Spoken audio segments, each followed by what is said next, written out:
तो hello everyone, एक बार फिर से स्वागत करता हूं आपके अपने इस यूट्यूब चैनल पे। तो बच्चे, आज हम सीखेंगे one of the most important topic जिसका नाम है इलेक्ट्रोकेमिस्ट्री। इलेक्ट्रोकेमिस्ट्री का एक बहुत ही इंपॉर्टेंट पार्ट होता है जिसका नाम होता है इलेक्ट्रोलाइटिक सेल। काफी बच्चों को इस टॉपिक में डिफिकल्टी फेस होती है, तो आज हम कोशिश करेंगे इस टॉपिक को समझने की पूरे बेसिक से। ठीक है बच्चे, तो इसी के साथ इस खूबसूरत सेशन को स्टार्ट करते हैं। So let's get started.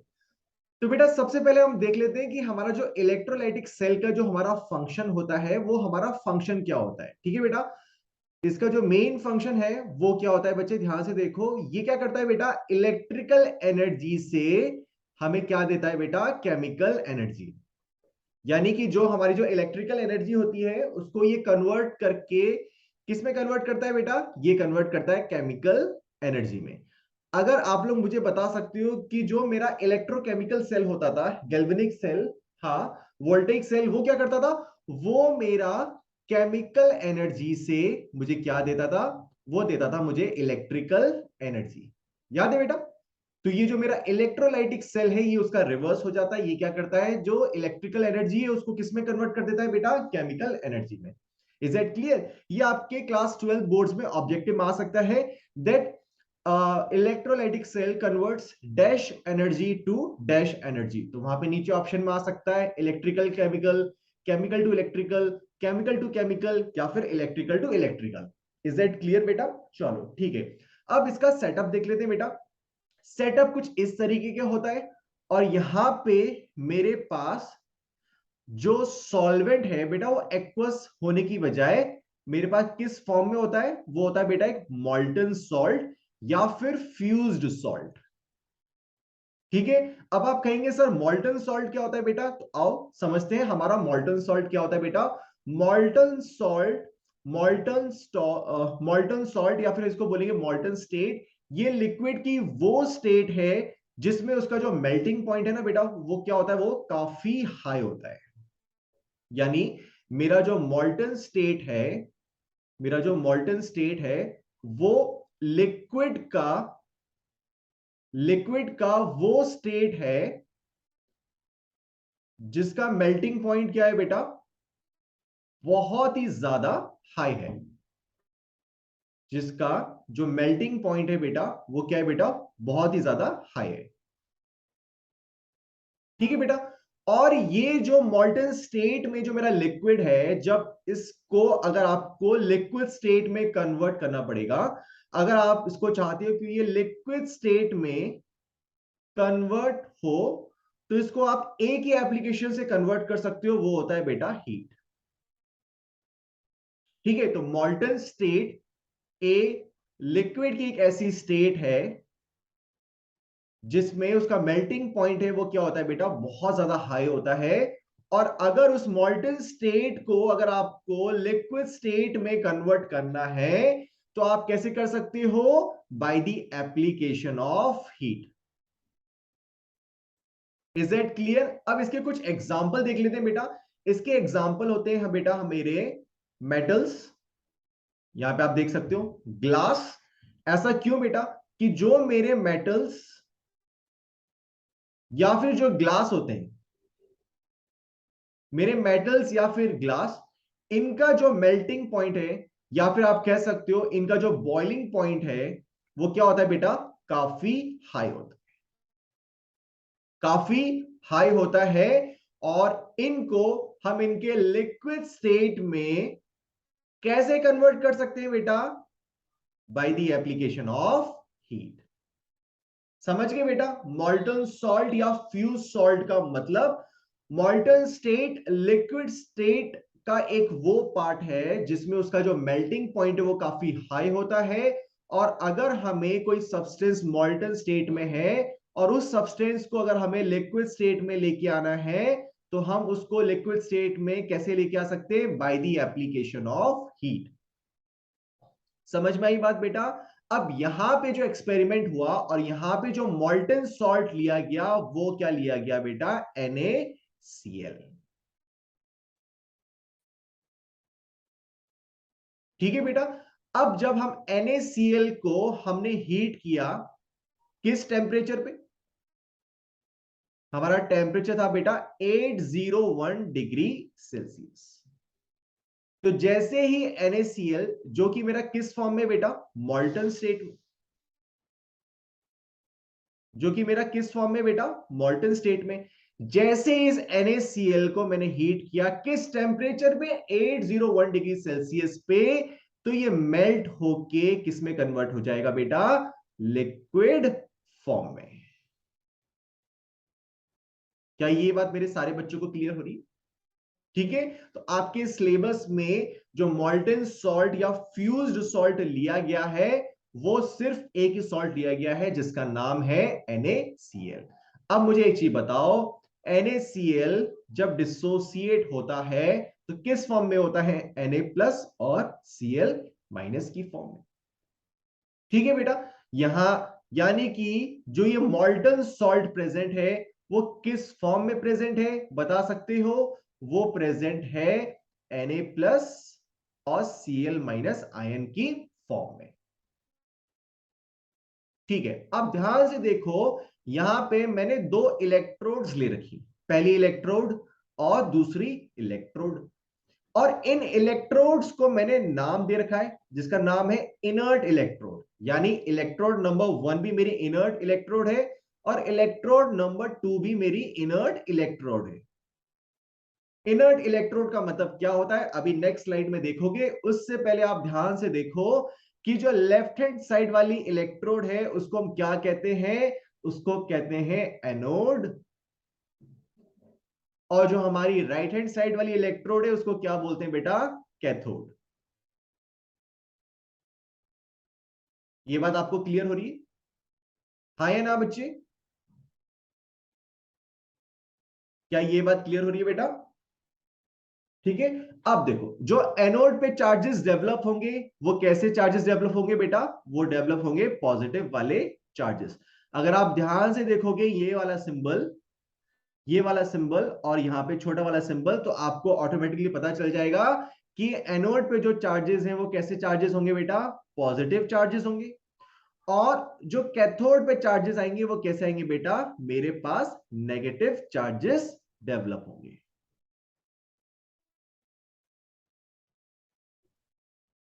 Clear बच्चे? ये बात क्लियर हुई बेटा? अब देखते हैं नेक्स्ट स्लाइड में कि मेरे पास इनर्ट इलेक्ट्रोड का मतलब क्या होता है। अब देखो बेटा, इनर्ट इलेक्ट्रोड्स का मतलब क्या होता है, वो इलेक्ट्रोड जो मेरा रिएक्शन में पार्टिसिपेट ना करे। मतलब अगर कहने वाली बात है मेरे पास इनर्ट इलेक्ट्रोड है, तो मैं क्लियरली बोल सकता हूं भाई कि ये जो मेरी इलेक्ट्रोड्स हैं ये मेरी केमिकल रिएक्शन में पार्टिसिपेट नहीं कर रही हैं, ये मेरी किसी भी केमिकल रिएक्शन पे पार्टिसिपेट नहीं कर रही हैं। तो आप कहोगे अगर भाई ये केमिकल रिएक्शन में पार्टिसिपेट नहीं कर रही हैं तो इनका मेन फंक्शन क्या है किसी भी इलेक्ट्रोलाइटिक सेल में लेने का, तो इनका जो मेन फंक्शन होता है ये सिर्फ और सिर्फ आपको एक इंटरफेस प्रोवाइड करती हैं, आपको एक इंटरफेस प्रोवाइड करती है। इंटरफेस का मतलब एक सरफेस एरिया, एक सरफेस एरिया प्रोवाइड करती है जहां पे आपका क्या पॉसिबल हो सकता है, केमिकल रिएक्शन। आप लोग लिख सकते हो कि इनर्ट इलेक्ट्रोड्स का जो मेन फंक्शन है वो क्या है। सबसे पहली बात तो जो मेरी इनर्ट इलेक्ट्रोड है वो किसी भी केमिकल रिएक्शन में डायरेक्टली पार्टिसिपेट नहीं करती हैं। अगर नहीं करती हैं तो उनका फंक्शन क्या है, उनका फंक्शन ये है कि वो इंटरफेस प्रोवाइड करती है। इंटरफेस का मतलब सरफेस एरिया, वो सरफेस एरिया जिसपे सारी की सारी केमिकल रिएक्शन हो सकती है।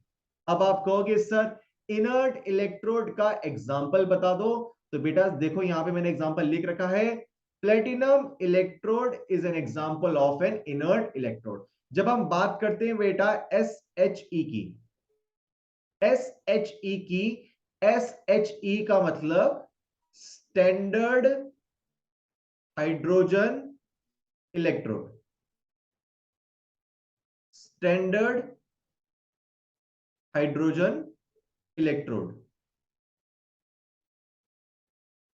ठीक है, तो हमारे जो स्टैंडर्ड हाइड्रोजन इलेक्ट्रोड में जो मेरी इनर्ट इलेक्ट्रोड यूज होती है, जो मेरी इनर्ट इलेक्ट्रोड यूज होती है, उसका नाम क्या होता है बेटा? प्लेटिनम। ठीक है, एक और एग्जांपल आप याद कर सकते हैं इनर्ट इलेक्ट्रोड का, जिसका नाम है बेटा ग्रेफाइट। ठीक है, तो आप ये दोनों इलेक्ट्रोड इनर्ट इलेक्ट्रोड्स के फॉर्म में याद कर सकते हैं, that is platinum and graphite.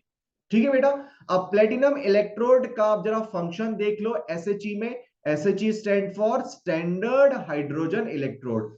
Platinum electrode देखो क्या करता है बेटा, ये सिर्फ और सिर्फ आपको एक सरफेस प्रोवाइड करता है। किसके लिए? For the chemical reaction. Surface area का मतलब एक इंटरफेस प्रोवाइड करता है ये इनर्ट इलेक्ट्रोड। ठीक है, और जैसे मैंने बताया था कि इनर्ट इलेक्ट्रोड किसी भी केमिकल रिएक्शन में पार्टिसिपेट नहीं करता। अगर नहीं करता तो ना तो ये कोई इलेक्ट्रॉन एब्सॉर्ब कर सकता है और ना कोई इलेक्ट्रॉन रिजेक्ट कर सकता है। इज दैट क्लियर बच्चे?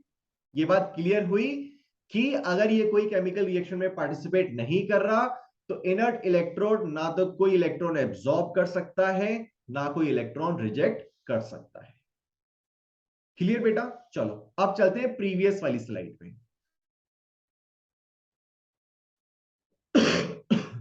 अब ध्यान से देखना बेटा, एनोड पे मेरे कैसे चार्जेस डेवलप हो रहे हैं? पॉजिटिव। ऐसा क्यों हुआ? Because of this particular area. ये वाला बड़ा एरिया और ये वाला छोटा वाला एरिया, ये तो आपने पढ़ा ही होगा बेटा फिजिक्स में। हाँ है ना? ये चीज पढ़ी नहीं पढ़ी है? ये पॉजिटिव और ये नेगेटिव, जिसकी वजह से जो कैथोड पे चार्जेस डेवलप होंगे वो कैसे होंगे बेटा? नेगेटिव। अब मुझे एक चीज बताओ कि अगर मेरे पास सिमिलर चार्जेस हैं, what do you mean by similar charges? या तो पॉजिटिव पॉजिटिव हो या फिर नेगेटिव नेगेटिव हो, और अगर मेरे पास अपोजिट चार्जेस है। ठीक है, पहले केस में सिमिलर चार्जेस, अगर मेरे पास मान लो बेटा सिमिलर चार्जेस हैं तो वो क्या करते हैं बेटा?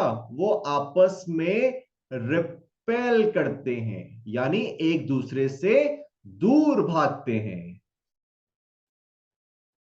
आप कहोगे बिल्कुल सही बात, ये तो हमने बचपन में सीख लिया था। उसके बाद अगर मैं बात करूंगा अपोजिट चार्जेस की, तो आप लोग कहोगे सर अपोजिट चार्जेस हैं वो एक दूसरे को क्या करते हैं? अट्रैक्ट करते हैं। ये बात क्लियर हुई? जो मेरे अपोजिट चार्जेस हैं वो एक दूसरे को क्या करते हैं बेटा? वो करते हैं एक दूसरे को अट्रैक्ट। अब ध्यान से देखो बेटा, मेरे पास जो एनोड पे चार्जेस हैं वो है पॉजिटिव, और मेरे पास जो मॉल्टन सॉल्ट है वो किसका प्रेजेंट है? Na+ और Cl-। तो ये वाला एनोड इन दोनों आयंस में से, दैट इज Na+ और Cl- में से किसको अट्रैक्ट करेगा? ये वाला एनोड वाला किसको अट्रैक्ट करेगा? वो करेगा बेटा Cl- को, बिकॉज अपोजिट चार्जेस अट्रैक्ट। आप कहोगे बिल्कुल सही बात, तो बेटा जो मेरा Cl- था वो कहां चला जाएगा? एनोड पे। और Na+ कहां चले जाएगा? वो चला जाएगा बेटा कैथोड पे। क्यों? क्योंकि कैथोड पे जो मेरे चार्जेस डेवलप हो रहे हैं वो हो रहे हैं बेटा मेरे नेगेटिव चार्जेस। क्या ये बात क्लियर हुई? ठीक है, चलो आगे बढ़ते हैं बच्चे। इसका मतलब कैथोड पे मेरा क्या चला गया? Na+, और एनोड पे मेरा क्या चला गया? Cl-। क्या ये बात आप लोगों को क्लियर हुई बेटा? और अगर आप लोगों को ध्यान से याद होगा कि मेरा जो एनोड पे है, एनोड पे क्या होता है बेटा? ऑक्सीडेशन, यानी कि लूज ऑफ इलेक्ट्रॉन। ये बात क्लियर हुई? और जो कैथोड पे होता है वो क्या होता है बेटा? रिडक्शन, यानी कि गेन ऑफ इलेक्ट्रॉन्स।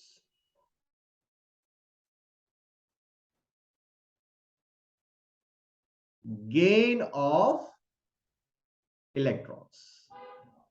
ये चीज तो हमने बेटा बचपन में ही पढ़ ली थी बच्चे। ये बात क्लियर हुई बच्चे?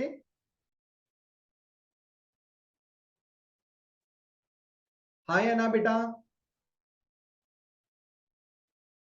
चलो आगे बढ़ते हैं बेटा, आगे देखते हैं। आगे देखो, अब देखो बच्चे, अगर मेरा कैथोड पे रिडक्शन है, that is gain of electron, तो मेरा Na प्लस कहां गया था बेटा? कैथोड पे गया था। तो वो क्या करेगा बेटा? एक इलेक्ट्रॉन गेन करके Na प्लस किस में कन्वर्ट हो जाएगा? Na सॉलिड में। ऐसा क्यों? क्योंकि कैथोड पे क्या होता है बेटा?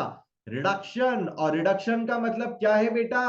रिडक्शन का मतलब है गेन ऑफ इलेक्ट्रॉन्स। आप कहोगे बिल्कुल सही बात। Cl माइनस कहां गया था बेटा मेरा? एनोड पे गया था। और एनोड पे क्या होता है? ऑक्सीडेशन। ऑक्सीडेशन का मतलब लूज ऑफ इलेक्ट्रॉन। तो Cl माइनस मेरा किस फॉर्म में कन्वर्ट हो जाएगा? Cl में। ठीक है बेटा? देखो यहां पे Cl के ऊपर कैसा चार्ज? -1। और यहां पे Cl के ऊपर कैसा चार्ज बेटा? 0। तो यहां पे देखो बेटा, कितने इलेक्ट्रॉन का लूज हुआ बच्चे? एक इलेक्ट्रॉन का लूज हुआ। इसलिए एनोड पे क्या होगा बेटा आपका? ऑक्सीडेशन। ठीक है बेटा? तो हमेशा याद करो बेटा, जो कैटायन वाला जो आयन होगा वो किस पे जाएगा बेटा? वो जाएगा कैथोड पे। और जो एनायन वाला आयन होगा वो किस पे जाएगा बेटा? एनोड पे। क्लियर बच्चे? इसी तरीके से एक एग्जांपल है बेटा, मॉल्टन PbBr2 का बेटा। अगर आपको पता होगा बेटा, लेड वाला जो आयन है, Pb स्टैंड्स फॉर लेड। और लेड मेरा कैटायन आयन होता है। लेड मेरा एक कैटायन आयन होता है। वहीं पे जो मेरा Br है, Br स्टैंड्स फॉर बेटा ब्रोमीन। ठीक है? और ब्रोमीन मेरा किस फॉर्म का आयन होता है? अगर ब्रोमीन मेरा Br माइनस की फॉर्म में जाता है तो वो बन जाता है एक एनायनिक आयन। तो एक कैटायनिक आयन मिल गया और एक एनायनिक आयन। और अभी मैंने आपको बताया था कि मेरे पास अगर एक कैटायनिक आयन है तो वो किस पे अट्रैक्ट होगा? कैथोड पे। तो इस हिसाब से आप लोग बता सकते हो, जो मेरा कैटायनिक आयन है वो कहां अट्रैक्ट हो गया? कैथोड पे। और जो मेरा एनायनिक वाला आयन था वो किस पे अट्रैक्ट हो गया? एनोड पे। तो ये एक शॉर्ट ट्रिक है। इस शॉर्ट ट्रिक से आप लोग क्वेश्चन इजीली सॉल्व कर सकते हो। ठीक है बेटा? आगे बढ़े। चलो अब बात कर लेते हैं बेटा प्रेफरेंशियल डिस्चार्ज थ्योरी के बारे में। Preferential discharge theory. अच्छा, अभी तक हमने जो देखा इलेक्ट्रोलाइटिक सेल में कि आपके पास एक मॉल्टन सॉल्ट प्रेजेंट था। मॉल्टन सॉल्ट या फिर फ्यूज्ड सॉल्ट, जहां पे आपके पास एक्वस का कोई भी सॉल्वेंट प्रेजेंट नहीं था, यानी वहां पे वाटर की कमी थी, वाटर का कोई रोल ही नहीं था।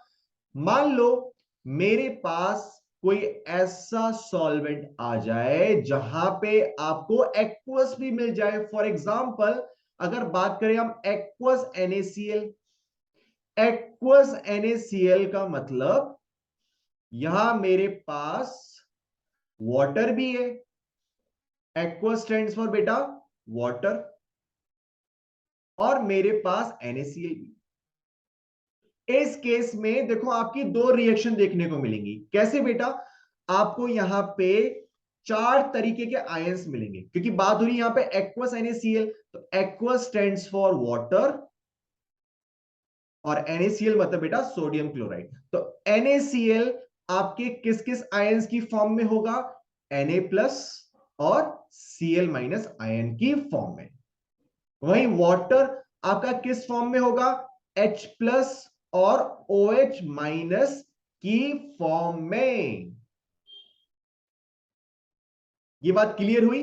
अगर आपके पास एक्वस की फॉर्म में कोई सॉल्वेंट प्रेजेंट है तो उस केस में आपको चार तरीके के आयंस देखने को मिलेंगे। यहां पे NaCl आपका किस फॉर्म में होगा बेटा? Na प्लस और Cl माइनस की फॉर्म में। आप कहोगे बिल्कुल सही बात। वहीं वाटर किस फॉर्म में होगा बेटा? H प्लस और OH माइनस की फॉर्म में। आप कहोगे बिल्कुल सही बात। अब ध्यान से देखो, यहां पे आपके पास दो तरीके के कैटायंस प्रेजेंट है, दो तरीके के कैटायंस प्रेजेंट हैं। तो यहां पे आपके कैटायंस कौन कौन से हो गए बच्चे? यहां पे आपके कैटायंस हो गए Na+ और H+। आप कहोगे बिल्कुल सही बात। और आपके पास यहां पे दो तरीके के एनायन भी प्रेजेंट हैं। कौन कौन से? ध्यान से देखो, एनायन भी आपके दो तरीके के हैं, Cl- और OH-। अब मुझे बताओ, जैसे कि हम प्रीवियस स्लाइड में जाते हैं, अभी मैंने क्या बोला था कि जो मेरा कैटायनिक है वो कहां अट्रैक्ट होता है बेटा? कैथोड पे। और जो एनायनिक है वो कहां जाता है बेटा? एनोड पे। अब ध्यान से देखना बेटा, अब यहां मेरे पास दो कैटायन है, यहां मेरे पास दो कैटायन है। अब इन दोनों आयन में से कैथोड पे कौन सा जाएगा? और यहां पे मेरे पास दो तरीके के एनायन है। अब इन दोनों एनायन में से एनोड पे कौन सा जाएगा, ये कैसे डिसाइड करोगे? तो ये डिसाइड करने के लिए हमारे कुछ केसेस हैं बच्चे। ठीक है, सबसे पहले तो आपको इलेक्ट्रोकेमिकल सीरीज याद होनी चाहिए। ठीक है बेटा, आपको पता होना चाहिए बेटा कि अबव इलेक्ट्रोकेमिकल सीरीज में कौन से एलिमेंट मिलते हैं एंड लोअर केमिकल सीरीज में आपको कौन से एलिमेंट देखने को मिलते हैं। ठीक है बेटा, अब इसमें केस वन देखो, केस वन है हमारा कैटायंस के लिए। केस वन हमारा क्या कहता है, ध्यान से पढ़ना। In the case of cation, यानी कैटायन के केस में वो वाला आयन सबसे पहले माइग्रेट करेगा जिसका रिडक्शन पोटेंशियल क्या होगा? सबसे ज्यादा। यानी अगर यहां मैं दोनों कैटायन के बारे में बात करूं, Na+ और H+ के बारे में, तो वो ये कह रहा है कि Na+ और H+ में से कैथोड पे सबसे पहले आयन वो जाएगा जिसका reduction potential that is E0R क्या होगा? सबसे ज्यादा होगा। ये बात समझ में आई? और मुझे बताओ, वो एलिमेंट जो अपर इलेक्ट्रोकेमिकल सीरीज में लाई करते हैं उनका रिडक्शन पोटेंशियल कैसा होता है बेटा? उनका रिडक्शन पोटेंशियल क्या होता है? नेगेटिव। हाइड्रोजन का इलेक्ट्रोड पोटेंशियल 0। और जो लोअर इलेक्ट्रोकेमिकल सीरीज के एलिमेंट्स होते हैं उनका इलेक्ट्रोड पोटेंशियल क्या होता है बेटा? पॉजिटिव।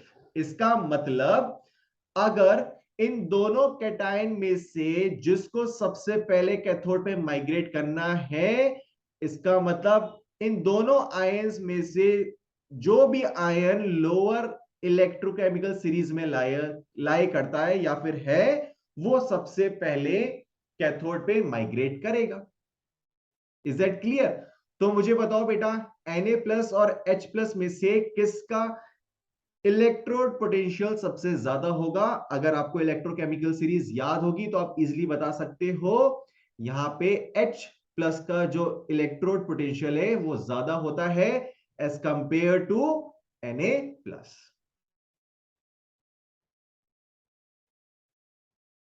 क्लियर हुई बेटा? हाँ या ना? तो कैथोड पे क्या होगा बेटा? कैथोड पे होगा जो H+ है वो क्या करेगा बेटा? एक इलेक्ट्रॉन गेन करेगा और किस फॉर्म में कन्वर्ट हो जाएगा बेटा? हाइड्रोजन की फॉर्म में। क्लियर बेटा? तो पहला वाला केस है मेरा कैटायन वाला, कि जिसका भी इलेक्ट्रोड पोटेंशियल ज्यादा होगा वो कैटायन मेरा क्या करेगा? कैथोड पे माइग्रेट करेगा। अब बात कर लेते हैं बेटा एनायंस के बारे में। अच्छा, एनायंस का कोई इलेक्ट्रोड पोटेंशियल आप लोग नहीं देखिएगा, ये मैंने एक सिंपल सी सीरीज आप लोग के लिए लिख दी है। ठीक है, और इसका ऑर्डर भी लिख दिया है। ठीक है, ऑर्डर देखो मैंने लिख रखा है टेंडेंसी टू माइग्रेट। ठीक है, तो आप ये सिंपल सा ऑर्डर देखिएगा और आप लोग इजीली बता सकते हो कि कौन सा आयन है वो मेरा एनोड पे जाएगा। अब बात कर लेते हैं यहां पे दोनों एनाइन के बारे में, दैट इज Cl- और OH- के बारे में। अब ध्यान से ये सीरीज देखो, मेरा Cl- कहां लाई कर रहा है? यहां पे। और OH- मेरा कहां लाई कर रहा है? यहां पे। यानी Cl- की जो टेंडेंसी है वो ज्यादा है माइग्रेट करने की एज कंपेयर टू OH, तो एनोड पे जो मेरा आयन जाएगा वो कौन सा जाएगा, Cl माइनस। और एनोड पे आपको पता है बेटा क्या होता है, एनोड पे होता है मेरा ऑक्सीडेशन, जहां पे मेरा एक इलेक्ट्रॉन लूज होता है, तो Cl माइनस एनोड पे जाके किसमें कन्वर्ट हो जाएगा बेटा, Cl2 में। Is that clear, is that clear? इसका मतलब आपके पास जब एक्वस NaCl था, उस केस में आपके जो आयंस माइग्रेट हुए वो कौन कौन से हुए, Cl माइनस और H प्लस। रिमेनिंग आयन कौन कौन से रह गए बेटा, रिमेनिंग आयन रह गए बेटा Na प्लस और OH माइनस। ध्यान से सोच के बताओ, जब Na प्लस रिएक्ट करता है OH माइनस से तो क्या बनाता है बेटा, वो बनाता है NaOH, सोडियम हाइड्रोक्साइड। और इसका जो नेचर होता है वो कैसा होता है बेटा, बेसिक। यानी आप लोग यहां से एक चीज और बता सकते हो कि इस सॉल्यूशन का जो नेचर होगा वो कैसा होगा बेटा, बेसिक। Is that clear? चलो आगे बढ़ते हैं बच्चे। आगे बेटा एक चीज और देखो, ठीक है, अगर कभी आपके पास मान लो OH माइनस आयन आ जाए, OH माइनस आयन आ जाए और वो एनोड पे क्या करे बेटा, माइग्रेट करे, ठीक है। और एनोड पे मुझे क्या पता है बेटा, ऑक्सीडेशन होता है, यानी कि मेरे इलेक्ट्रॉन लूज होंगे।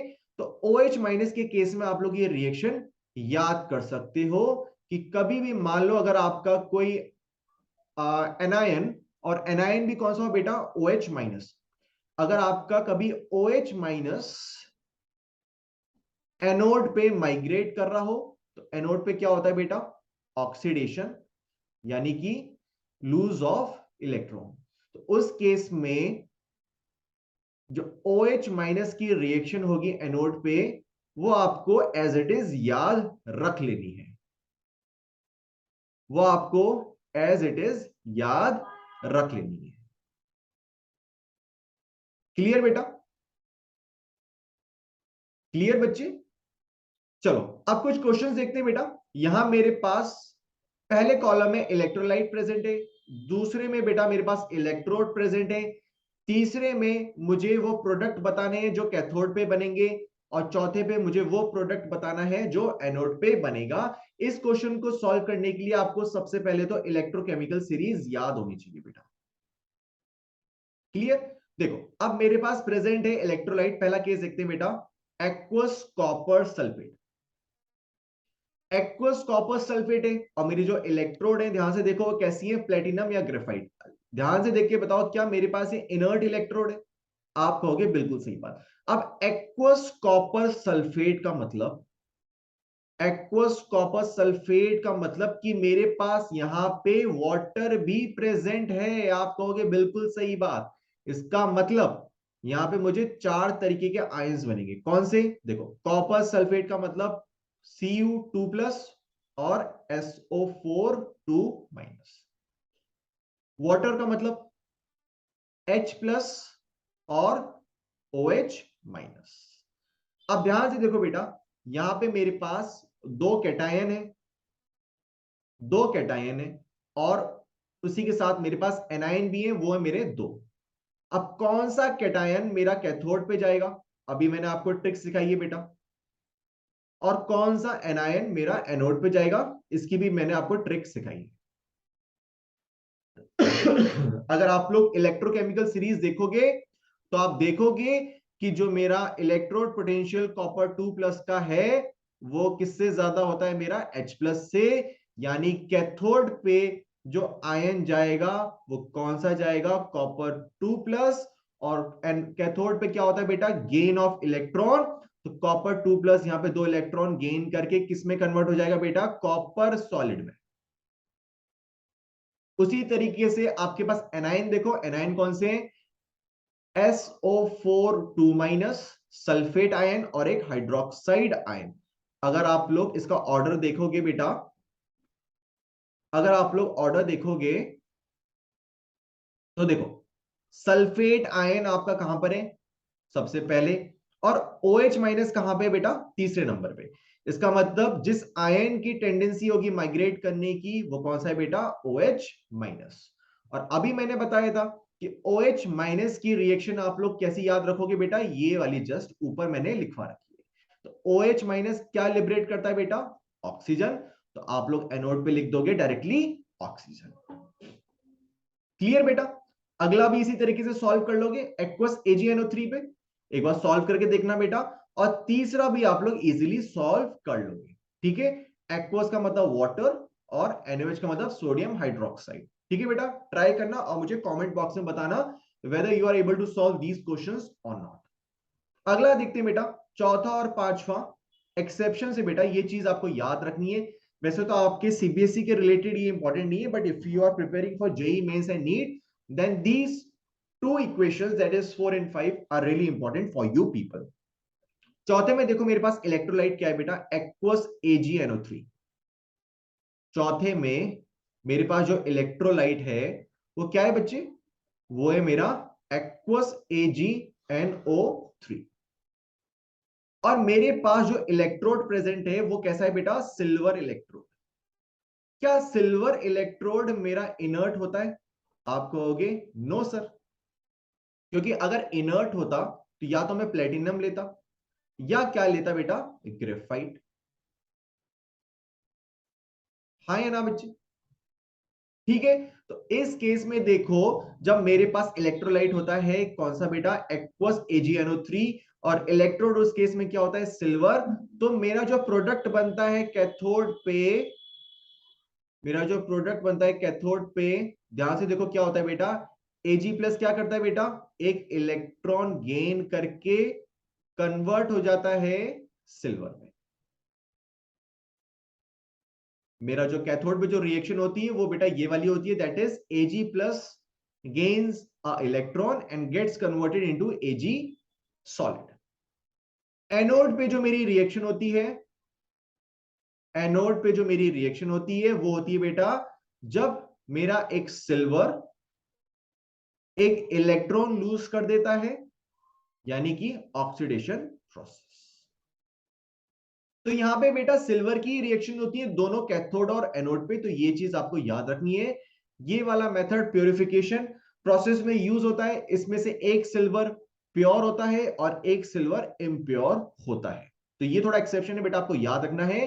कैथोड पे बेटा Ag प्लस एक इलेक्ट्रॉन गेन करके कन्वर्ट हो जाता है Ag में, वहीं एनोड पे Ag अपना एक इलेक्ट्रॉन लूज करके कन्वर्ट हो जाता है Ag प्लस में। ये जो रिएक्शन है यूज होती है बेटा प्यूरिफिकेशन में, इसमें से जो एक सिल्वर है वो प्योर होता है और एक सिल्वर इम्प्योर होता है।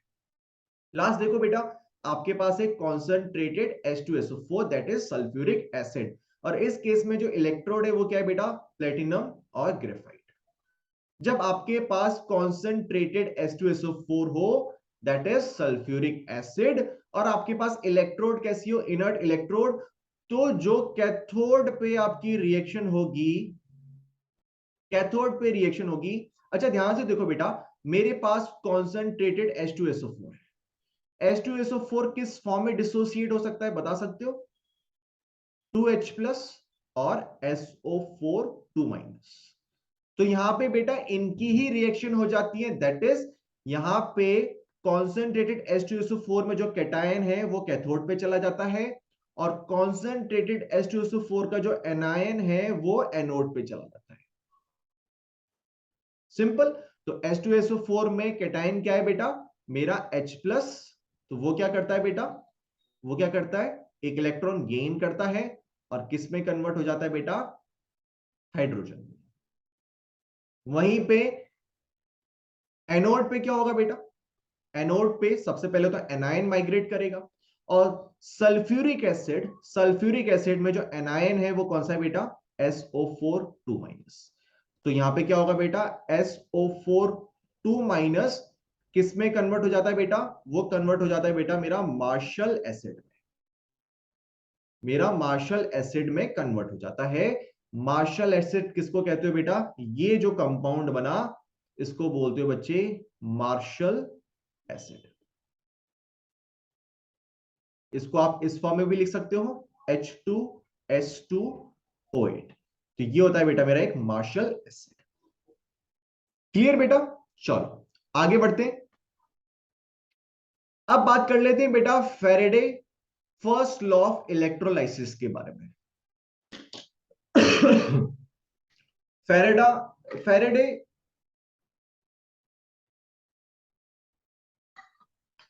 फैराडे का जो फर्स्ट लॉ है इलेक्ट्रोलाइसिस के बारे में वो क्या है? वो क्या कहता है बच्चे? फैराडे फैराडे कहता है कि the mass of any substance, यानी किसी भी सब्सटेंस का मास है जो कि डिपॉजिट हुआ किसी इलेक्ट्रोड पे। फॉर एग्जांपल वो क्या कहना चाह रहा है बेटा? मान लो मेरे पास कोई इस तरीके से इलेक्ट्रोड है बेटा,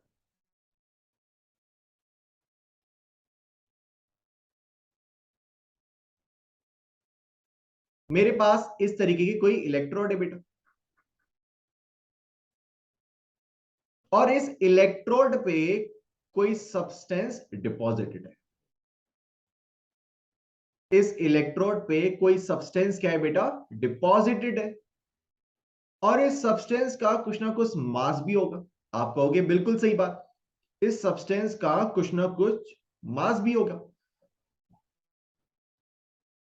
ठीक है, तो फैराडे का फर्स्ट लॉ ऑफ इलेक्ट्रोलाइसिस क्या कहता है कि किसी भी इलेक्ट्रोड पे कोई भी सब्सटेंस डिपॉजिटेड है, किसी भी इलेक्ट्रोड पे अगर कोई भी सब्सटेंस डिपॉजिटेड है तो उस सब्सटेंस का जो मास है ना बेटा, उस सब्सटेंस का मास, मास किसको डिनोट करेंगे बेटा हम? डब्ल्यू से।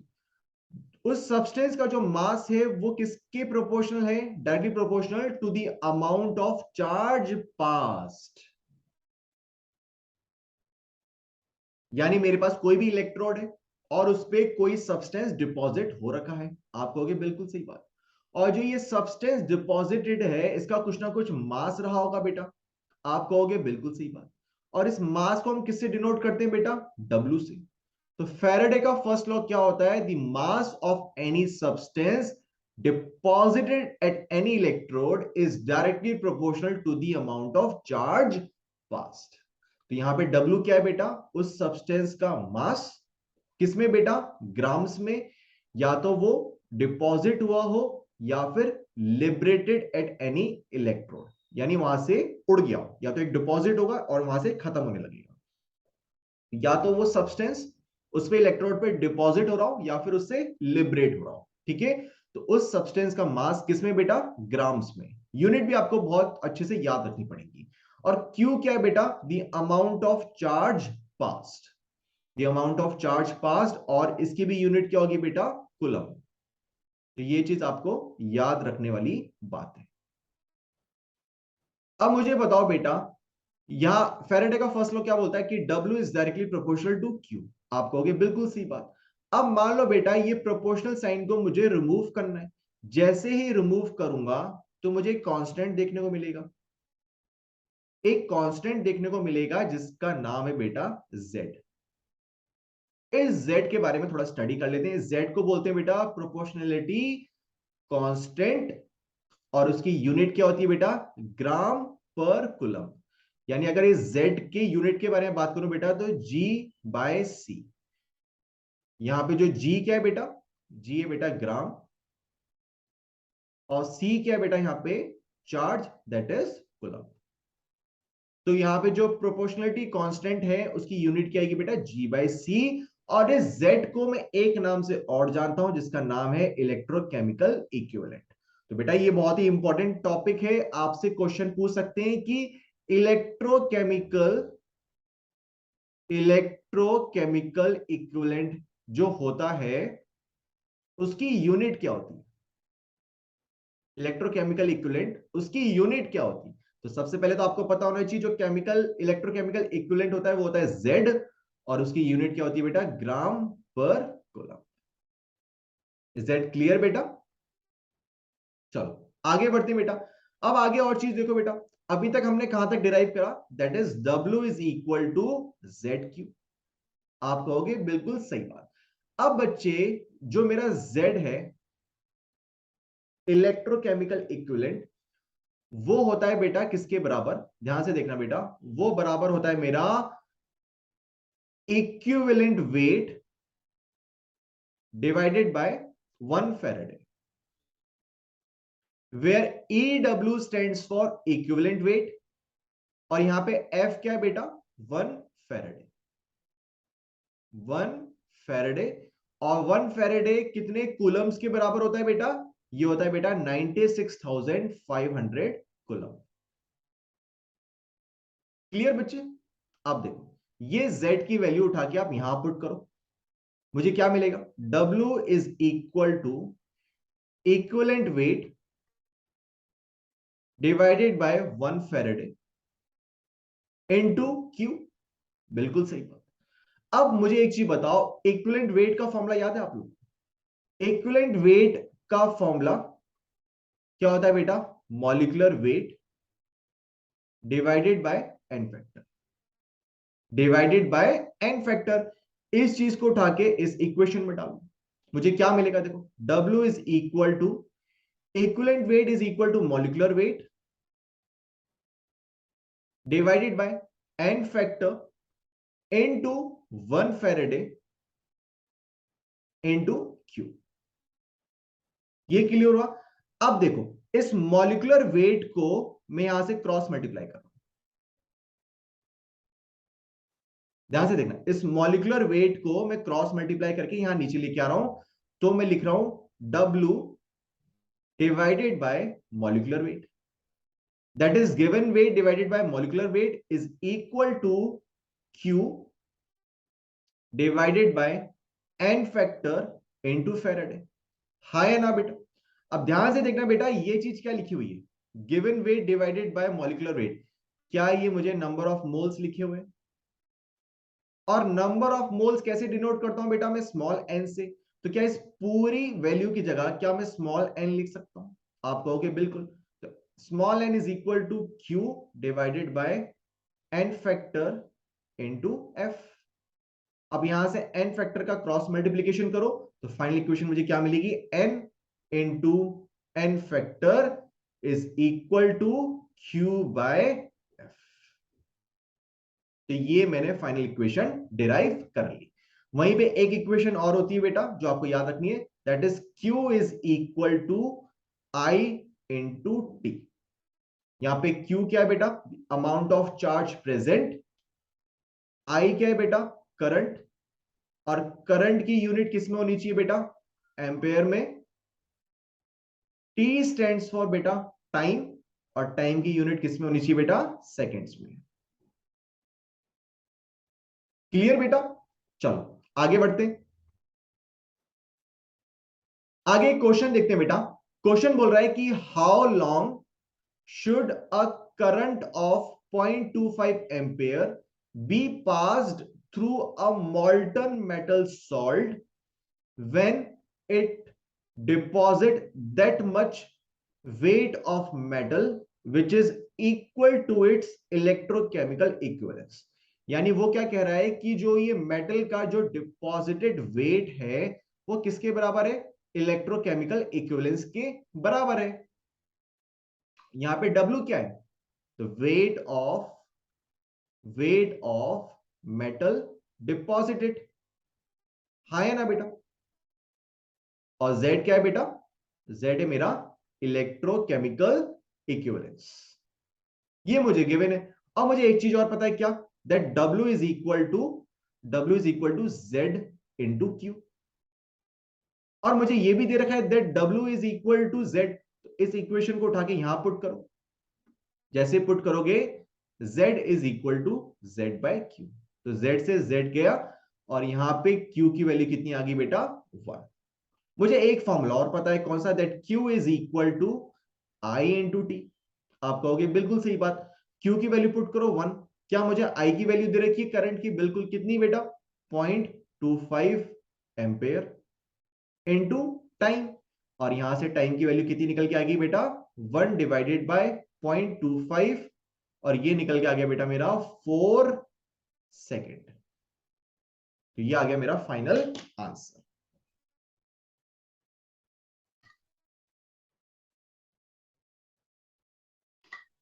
क्लियर बेटा?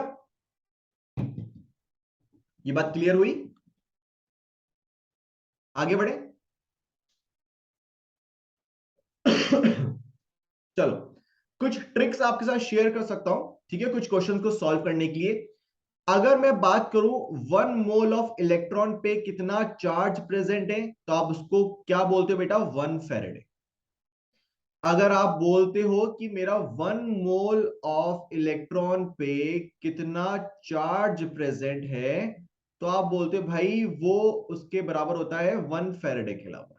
और 1 फैरेडे किसके बराबर होता है? 96,500 कूलम के बराबर। यही बात क्लियर है बेटा? ठीक है। अब एक इक्वेशन देखो बेटा, एम कोई भी एक सब्सटेंस है that is present in the form of aqueous, और उसमें कोई चार्ज प्रेजेंट है बेटा N+, मान लो, ठीक है। वो कुछ भी हो सकता है, फॉर एग्जाम्पल मान लो मैग्नीशियम 2+ भी हो सकता है, ठीक है, Fe2+ हो सकता है, Fe3+ भी हो सकता है। तो हमने एक जनरल फॉर्म मान लिया बेटा, ठीक है। और ये कुछ इलेक्ट्रॉन गेन करता है बेटा, n इलेक्ट्रॉन्स, मुझे पता नहीं है। फॉर एग्जाम्पल अगर मैग्नीशियम 2+ की आप रिएक्शन देखते हो, तो मैग्नीशियम 2+ 2 इलेक्ट्रॉन गेन करता है और किस में कन्वर्ट हो जाता है बेटा? मैग्नीशियम सॉलिड में। तो यहां पे n की वैल्यू कितनी है बेटा? 2।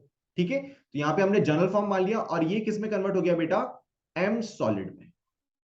m सॉलिड में। तो ध्यान से देखो बेटा, यहां पे कितने मोल ऑफ इलेक्ट्रॉन है? अब ध्यान से देखना बेटा, यहां पे n इलेक्ट्रॉन, n इलेक्ट्रॉन मेरे कितने मोल ऑफ सॉलिड बना रहे हैं? ध्यान से देखो, इसका कोफिशिएंट कितना है? 1 मोल ऑफ m सॉलिड। हाँ या ना? अरे हाँ या ना बेटा? यहां पे मेरे n इलेक्ट्रॉन कितने मोल ऑफ सॉलिड बना रहे हैं बेटा? 1 मोल ऑफ सॉलिड तो बना रहे हैं, कोफिशिएंट देखो ना बेटा। अच्छा, अभी एक चीज मैंने बोली कि 1 फैरेडे का मतलब, 1 फैरेडे का मतलब कि 1 मोल ऑफ इलेक्ट्रॉन पे कितना चार्ज प्रेजेंट, यानी कि 1 मोल ऑफ इलेक्ट्रॉन पे जितना चार्ज प्रेजेंट है वो किसके बराबर होगा? 1 फैरेडे के बराबर। अगर मैं बोलूं कि n इलेक्ट्रॉन पे कितने फैरेडे का चार्ज प्रेजेंट होगा, तो आप क्या बोलोगे? n फैरेडे का चार्ज प्रेजेंट होगा। हाँ या ना? ये बात क्लियर हुई? अगर मैं कह रहा हूं 1 मोल ऑफ इलेक्ट्रॉन पे अगर 1 फैरेडे का चार्ज प्रेजेंट है, तो n इलेक्ट्रॉन पे कितने फैरेडे का चार्ज प्रेजेंट है? Nf। तो यानी कि मैं n इलेक्ट्रॉन पे किसको रिप्लेस कर सकता हूं? मैं Nf से। यानी n फैरेडे मुझे क्या देगा बेटा? 1 मोल ऑफ m सॉल्ट। ये बात क्लियर हुई? चलो, अब इस चीज को हम क्वेश्चन से समझने की कोशिश करते हैं। बहुत सिंपल चीजें अभी समझ में आ जाएगी। क्वेश्चन है बेटा, how much charge is required for reaction. Reaction क्या दे रखी है बेटा? 1 mole of Al3+ is getting converted into Al, यानी 1 मोल Al3+ is getting converted into Al। सबसे पहले तो बेटा इसकी रिएक्शन लिखते हैं, सबसे पहले तो इसकी रिएक्शन लिखते हैं कि Al3+ से Al कैसे बना होगा? जब इसने 3 इलेक्ट्रॉन गेन कर लिए होंगे बेटा। तो फाइनली मुझे क्या मिल गया? एक एल्यूमिनियम सॉलिड। हाँ है ना? अगर मैंने बोला था बेटा 1 इलेक्ट्रॉन से अगर मुझे 1 मोल ऑफ एल्यूमिनियम सॉलिड मिलता है, तो यहां पे कितने मोल ऑफ इलेक्ट्रॉन है? 3 इलेक्ट्रॉन। 3 इलेक्ट्रॉन का मतलब कितने फैरेडे बेटा? 3 फैरेडे। यानी 3 फैरेडे मुझे कितने मोल ऑफ एल्यूमिनियम सॉलिड बना के देंगे? 1 mole of aluminium solid. Clear हुई बेटा? अगला देखो, 1 mole of Cu2+ is getting converted into copper. अब सबसे पहले तो Cu2+ से कॉपर कैसे बनाते हैं? Cu2+ जब 2 इलेक्ट्रॉन को गेन करेगा, तो किस में कन्वर्ट हो जाएगा बेटा? कॉपर सॉलिड की फॉर्म में। ठीक है बेटा? इसका मतलब यहां पे 2 mole of electron 1 mole of copper solid बना रहे हैं। इसका मतलब 2 मोल ऑफ इलेक्ट्रॉन का 2 फैराडे मुझे क्या बना के देंगे? यहां पे 1 mole of copper solid. Clear? Simple बेटा। अगला देखो बेटा, 1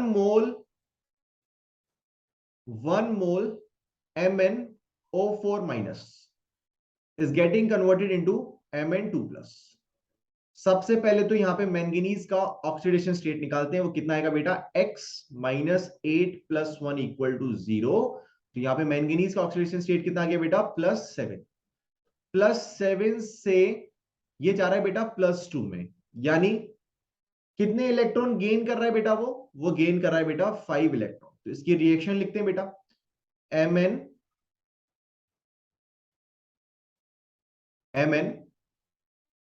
O4 minus plus 5 electron is getting converted into Mn2 plus। इसका मतलब बेटा, अगर 5 इलेक्ट्रॉन मेरा 1 मोल ऑफ Mn2 प्लस मिला रहे हैं, इसका मतलब मुझे 5 फेरेडे कितना देंगे बेटा, 1 mole of manganese 2 plus. Clear बेटा।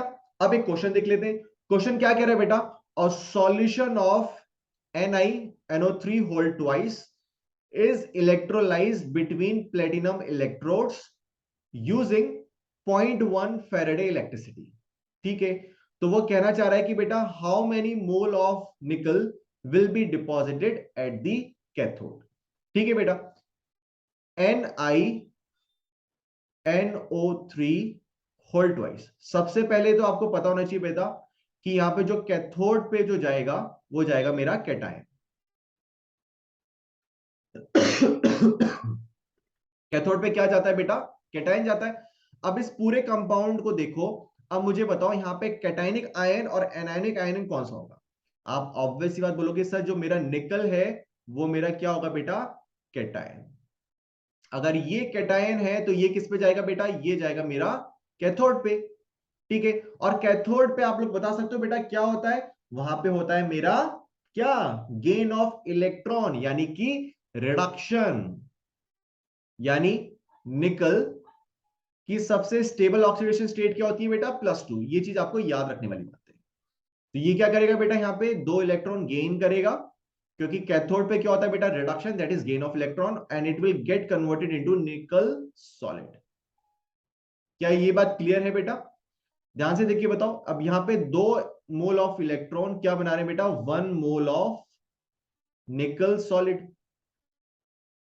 और इसका मतलब 2 फेरेडे क्या बनाएंगे बेटा, मेरा यहां पे 1 मोल ऑफ निकल सॉलिड। जब 2 फेरेडे मेरे 1 मोल ऑफ निकल सॉलिड बनाते हैं, तो 0.1 फेरेडे मेरे कितने मोल ऑफ निकल बनाएंगे, तो बेटा 2f से मेरा 1 मोल बन रहा है। तो 0.1f से कितने मोल बनेंगे बेटा, यूनिटरी मेथड लगाओ, 1 डिवाइडेड बाई 2 इंटू 0.1। इसको सॉल्व करोगे तो आपको मिलेगा 0.05 मोल। सिंपल बेटा। आगे बढ़े, चलो आगे देखते हैं बेटा। आगे कह रहा है बेटा 2 Faraday of electricity is pass through a solution of copper sulphate. ठीक है, तो वो क्या कह रहा है बेटा, मेरे पास कोई सॉल्यूशन है, किसका, कॉपर सल्फेट का, और उससे उसने कितनी इलेक्ट्रिसिटी पास करी बेटा, उसने पास करी बेटा 2 फेरेडे ऑफ इलेक्ट्रिसिटी। ठीक है बेटा, अब वो बोल रहा है कि कॉपर का कितना मास है जो कि कैथोड पे डिपॉजिट होगा। अब बात करते हैं बेटा कैथोड की। सबसे पहले मुझे बताओ कैथोड पे कैटायन जाएगा या फिर एनायन जाएगा, आप बोलो कि कैटायन। अब पीछे आते हैं हमारे कंपाउंड पे जिसका नाम है कॉपर सल्फेट। कॉपर सल्फेट किस फॉर्म में टूटेगा बेटा, कॉपर 2 प्लस और सल्फेट की फॉर्म में। अगर मैं आप लोगों से पूछूं यहां पे कैटायन क्या है, तो बेटा आपका कैटायन है कॉपर 2 प्लस। और कैथोड पे क्या होता है बेटा, कैथोड पे क्या होता है बच्चे, बता सकते हो, कैथोड पे होता है reduction, that is gain of electrons. यानी जो रिएक्शन होगी कैथोड पे क्या होगी बेटा, ध्यान से देखो, copper 2 plus will gain 2 electron and get converted into copper solid. यानी यहां पे जो 2 फेराडे हैं वो कितने मोल ऑफ कॉपर सॉलिड बना रहे हैं बेटा, 1 मोल। हाँ या ना बेटा। ये बात क्लियर होती है बेटा? देखो रिएक्शन क्या होगी, copper 2+ will gain 2 electron and will get converted into copper solid। ठीक है, अब यहां पे देखो 2 इलेक्ट्रॉन कितने मोल ऑफ कॉपर सॉलिड बना रहे हैं, 1 मोल। इसका मतलब मेरे जो 2 फैरेडे हैं, यहां पे दे रखा है ना बेटा 2 फैरेडे, तो 2 फैरेडे कितने मोल बनाएंगे बेटा, 1 मोल ऑफ कॉपर सॉलिड। और आप एक चीज मुझे बताओ, क्या आप लोगों को नंबर ऑफ मोल्स निकालने का फॉर्मूला पता है? Number of moles of copper is equal to given weight divided by molecular.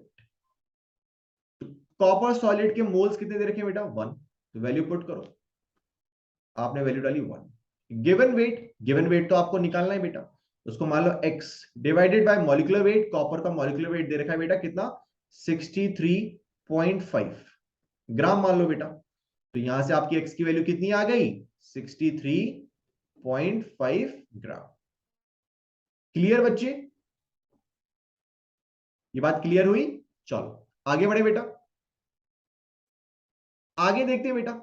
आगे वाला क्वेश्चन हमारा क्या कहता है, अ solution of copper sulphate is electrolysed, कि मेरा कॉपर सल्फेट का कोई सॉल्यूशन है और उसको इलेक्ट्रोलाइज किया है कितने टाइम के लिए बेटा, 10 मिनट के लिए। ठीक है, और कितने करंट से इलेक्ट्रोलाइज किया है बेटा, 1.5 एम्पियर करंट से। तो वो पूछ रहा है कि कैथोड पे जो कॉपर का मास डिपॉजिट होगा वो कितना होगा। सबसे पहले तो बात करते हैं बेटा कॉपर सल्फेट। कॉपर सल्फेट में जो कैटायन होगा वो क्या होगा बेटा, कॉपर 2+।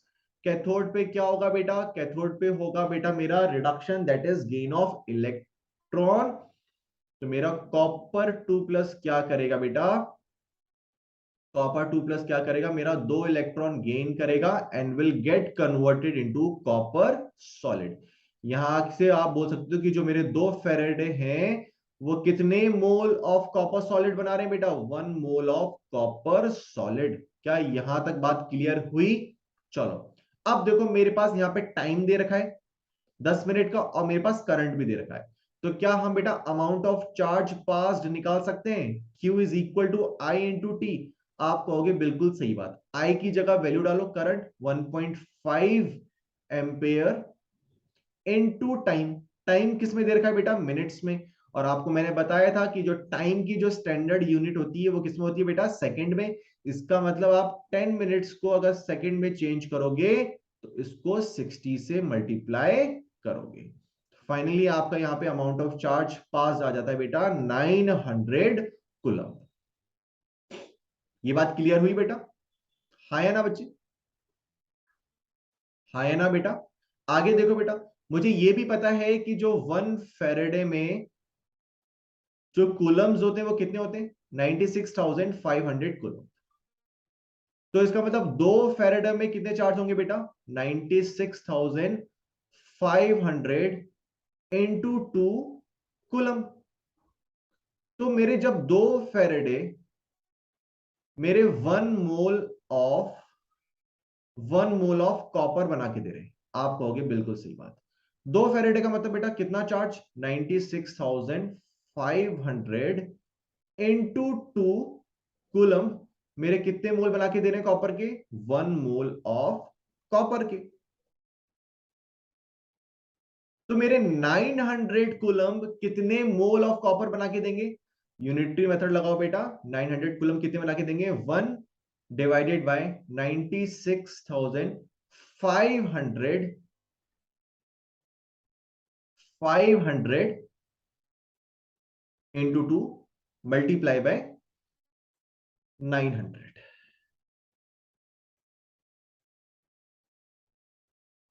ठीक है बेटा, तो ये जो पूरी की पूरी वैल्यू आप इसको सॉल्व करोगे तो ये पूरी की पूरी वैल्यू किस में आएगी बेटा, मोल में आएगी। ये पूरी की पूरी वैल्यू बेटा किस में आएगी बेटा, मोल में आएगी। ठीक है, फॉर एग्जांपल मान लो बेटा ये आएगी आपके एक्स मोल, मान लो इसको जब सॉल्व करोगे। ठीक है, और हमें पता है कि बेटा अगर 1 मोल ऑफ कॉपर में, कॉपर का कितना वेट होगा बेटा, 63.5 ग्राम। तो एक्स मोल में कितना हो जाएगा बेटा, एक्स मोल ऑफ कॉपर में आप 0.5 को मल्टीप्लाई कर देना है x से, फाइनली आपका वेट आ जाएगा किसका, कॉपर का। क्लियर है बेटा, आगे बढ़े, चलो अगला देखो बेटा, if a current of 0.5 ampere flows through a metallic wire for 2 hour. ठीक है बेटा, एक मेटेलिक वायर दे रखा है और उससे हम 2 घंटे तक एक करंट पास करवाते हैं जिसकी वैल्यू है 0.5 एम्पेयर। वो बोल रहा है बेटा तो कितने इलेक्ट्रॉन उस वायर से फ्लो करेंगे। चलो बिल्कुल वही सही बात, हमें आई की वैल्यू दे रखी है कितनी बेटा, 0.5 एम्पेयर। मुझे टाइम दे रखा है बेटा 2 आवर्स। क्या मैं अमाउंट ऑफ चार्ज निकाल सकता हूं बेटा, बिल्कुल, I इंटू टी। यहां पे I की वैल्यू कितनी है बेटा, 0.5 एम्पेयर। यहां पे टाइम की वैल्यू कितनी है, देखो ध्यान से देखो, 2 घंटे। और टाइम की स्टैंडर्ड यूनिट किस में होती है बेटा, सेकंड में। तो इस घंटे को सेकंड में कन्वर्ट करोगे तो कैसे, आप बेटा 3600 से मल्टीप्लाई कर देगा, तो फाइनली आपकी Q की वैल्यू मिल जाएगी बेटा 3600 कूलम। तो ये आ गई बेटा आपकी Q की वैल्यू, बिल्कुल सही बात। अब मुझे एक चीज बताओ बेटा, हमें पता है कि जो हमारा जो 1 फेरेडे होता है, 1 फेरेडे में कितने कूलम्स होते हैं बेटा, 96,500 कूलम। ठीक है, 1 फेरेडे कितने मोल ऑफ इलेक्ट्रॉन पे चार्ज प्रेजेंट होता है, ये उसकी डेफिनेशन होती है। तो 1 मोल ऑफ इलेक्ट्रॉन का मतलब 6.023 into 10⁻23 electrons. 1 mole of electron यही होगा ना बेटा, ध्यान से देखो। ठीक है, इसका मतलब 3600 कूलम पे कितने इलेक्ट्रॉन प्रेजेंट होंगे, तो लिखो बेटा 6.023 इंटू 10⁻23 डिवाइडेड बाय 3600। सॉरी, यहां थोड़ी सी गलती होगी बेटा, डिवाइडेड बाय क्या होगा, डिवाइडेड बाय होगा बच्चे 96,500 इंटू 3600। इस वैल्यू को फाइनली सॉल्व करोगे आपको मिलेगा 2.25 इंटू 10⁻22 नंबर ऑफ इलेक्ट्रॉन्स। अगला क्वेश्चन देखो बेटा, कह रहा है बेटा suggest a list of metal that are extracted electrolytically. वो पूछा कुछ मेटल्स की आप लिस्ट बता दो जो कि हम इलेक्ट्रोलाइटिकली एक्सट्रैक्ट कर सकते हैं बेटा। तो मैं आपको बता देता हूं, जो मेटल्स इलेक्ट्रोकेमिकल सीरीज के टॉप में होते हैं हम उनको इलेक्ट्रोलाइटिकली एक्सट्रैक्ट कर सकते हैं। आप कुछ के एग्जांपल नाम याद रख सकते हो बेटा, सोडियम हुआ, पोटेशियम हुआ, कैल्शियम हुआ, लिथियम हुआ, मैग्नीशियम हुआ, एल्यूमिनियम हुआ। तो ये सारे के सारे जो मेटल्स हैं हम इलेक्ट्रोलाइटिकली एक्सट्रैक्ट कर सकते हैं। ये सारे के सारे जो मेटल्स हैं, these metals are found on the top of the reactivity series। Clear बच्चे, आगे बढ़े। आगे देखो बेटा, मेरे पास एक रिएक्शन दे रखी है और बोला गया है कि what is the quantity of electricity in Coulomb's needed to reduce 1 mole of Cr2O7 2-। अब बच्चे देखो, मुझे पता है that is n into nf, that is number of mole into n factor is equal to q by f। q क्या है बेटा, the amount of charge passed, और f कितना है बेटा, 1 फेरेडे। अब यहां पे देखो बेटा n की वैल्यू कितनी है, मोल की वैल्यू बेटा दे रखी है आपको 1। ठीक है, n फैक्टर क्या होता है बेटा, n फैक्टर क्या होता है, देखो यहां पे देखो बेटा, जितने भी आपके इलेक्ट्रॉन से या तो ऑक्सीडेशन या फिर रिडक्शन पॉसिबल होता है। ठीक है, तो यहाँ पे n फैक्टर कितना आएगा बेटा, यहाँ पे आपका दे रखा है n फैक्टर की वैल्यू दे रखी है आपको बेटा 6 इलेक्ट्रॉन। तो वैल्यू पुट करो और हमें 1 फेरेडे की भी वैल्यू पता है, तो यहां से आप लोग इजीली Q की वैल्यू निकाल सकते हो, that is 579,000 coulomb. Is that clear बेटा। अगला देखो बेटा, क्वेश्चन क्या बोल रहा है, how much electricity in terms of Faraday is required to produce 20 gram of calcium from molten calcium chloride। ठीक है, वो बोल रहा है कि भाई हमें ये बताओ कि हमें कितनी इलेक्ट्रिसिटी, कितनी रिक्वायरमेंट होगी, कितनी इलेक्ट्रिसिटी की अगर हमें 20 ग्राम ऑफ कैल्शियम प्रोड्यूस करना है मॉल्टन कैल्शियम क्लोराइड से। ठीक है बेटा, तो सबसे पहले तो रिएक्शन लिखते हैं। ठीक है, आपको पता है बच्चे, जब हम बात कर रहे हैं कैल्शियम क्लोराइड की, तो यहाँ पे जो कैल्शियम है वो मेरा क्या होता है बेटा, कैटायनिक वाला पार्ट होता है। और कैटायनिक वाला पार्ट, इसका मतलब कैथोड। कैथोड का मतलब बेटा रिडक्शन और रिडक्शन का मतलब बेटा गेन ऑफ इलेक्ट्रॉन। ठीक है, इसका मतलब कैल्शियम 2+ क्या करेगा बेटा, 2 इलेक्ट्रॉन को गेन करेगा और किस में कन्वर्ट हो जाएगा बेटा, कैल्शियम सॉलिड की फॉर्म में। आप कहोगे बिल्कुल सही बात है सर। और यहां पे जो इसका 2 फैरेडे है, कितना दे रहा है बेटा, 1 मोल ऑफ कैल्शियम। 1 मोल का मतलब बेटा 40 ग्राम ऑफ कैल्शियम। हाँ है ना बेटा, तो यानी 40 ग्राम ऑफ कैल्शियम बनता है बेटा 2 फैरेडे से।